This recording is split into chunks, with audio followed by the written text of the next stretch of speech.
حضرت ابو ہریرہ رضی اللہ تعالی عنہ بیان کرتے ہیں کہ ایک مرتبہ نبی کریم صلی اللہ علیہ وسلم نے مجھے زکوٰۃ کے مال پر نگراں بنایا، یعنی اس کی حفاظت کرنے کے لیے مجھے مقرر کیا۔ ایک رات میں زکوٰۃ کے مال کی نگرانی کر رہا تھا کہ ایک شخص آیا اور اس نے زکوٰۃ کے مال میں سے مٹھی بھر کے نکال لیا۔ جب وہ جانے لگا تو میں نے اس کو پکڑ لیا تو اس نے مجھ سے عذر کیا اور یہ کہا کہ میں ایک تنگ دست آدمی ہوں اور میرے اہل و عیال ہیں جو پریشان ہیں، آپ مجھے چھوڑ دیجئے، میں دوبارہ نہیں آؤں گا۔ صبح کو آپ صلی اللہ علیہ وسلم نے حضرت ابو ہریرہ سے کہا کہ ابو ہریرہ آپ کے اس قیدی کا کیا ہوا؟ تو سارا واقعہ حضرت ابو ہریرہ نے بیان کیا کہ اللہ کے نبی صلی اللہ علیہ وسلم وہ مجھ سے عذر کرنے لگا اور اس نے مجھ سے وعدہ کیا کہ آپ مجھے چھوڑ دیجئے، میں اب دوبارہ نہیں آؤں گا۔ آپ نے فرمایا کہ وہ کل پھر آئے گا۔ لہذا دوسرے دن حضرت ابو ہریرہ پھر اس مال کی نگرانی کر رہے تھے کہ وہ شخص پھر آیا اور اس نے اس مال میں سے مٹھی بھر کے لے لیا۔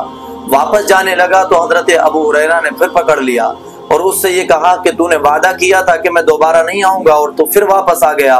اس نے پھر عذر کیا اور یہ کہا کہ آپ مجھے آج چھوڑ دیجئے، اب میں دوبارہ نہیں آؤں گا۔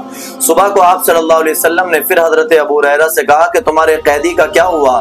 تو حضرت ابو ہریرہ نے وہی جواب دیا جو کل دیا تھا اور فرمایا کہ اللہ کے نبی وہ پریشان تھا، اس نے مجھ سے عذر کیا اور وعدہ کیا کہ میں کل نہیں آؤں گا، میں نے اس کو چھوڑ دیا۔ آپ نے فرمایا وہ کل پھر آئے گا۔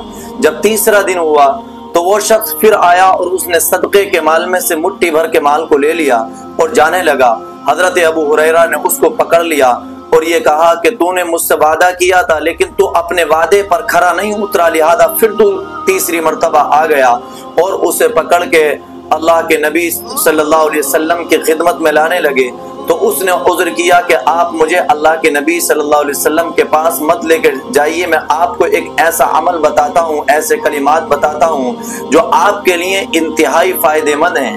تو حضرت ابو ہریرہ نے کہا کہ بتائیے کیا کلمات ہیں؟ تو اس نے آیت الکرسی کے بارے میں یہ بیان کیا کہ جو شخص بھی رات کو بستر پر جانے سے پہلے آیت الکرسی کو پڑھ لیتا ہے تو اللہ تبارک و تعالی اس پر ایک محافظ فرشتے کو مقرر کر دیتا ہے جو صبح تک اس کی حفاظت کرتا رہتا ہے۔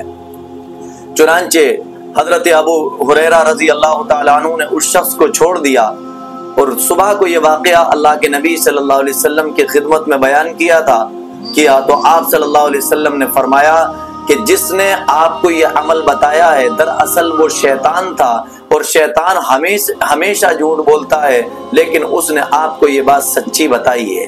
لہذا یہ آیت الکرسی کی فضیلت ہے، ہم سب کو بھی آیت الکرسی پڑھنے کا اہتمام کرنا چاہیے۔ اللہ کے نبی صلی اللہ علیہ وسلم نے اس کے بے شمار فضائل بیان فرمائے ہیں۔ اللہ تعالی ہم سب کو عمل کی توفیق نصیب فرمائے۔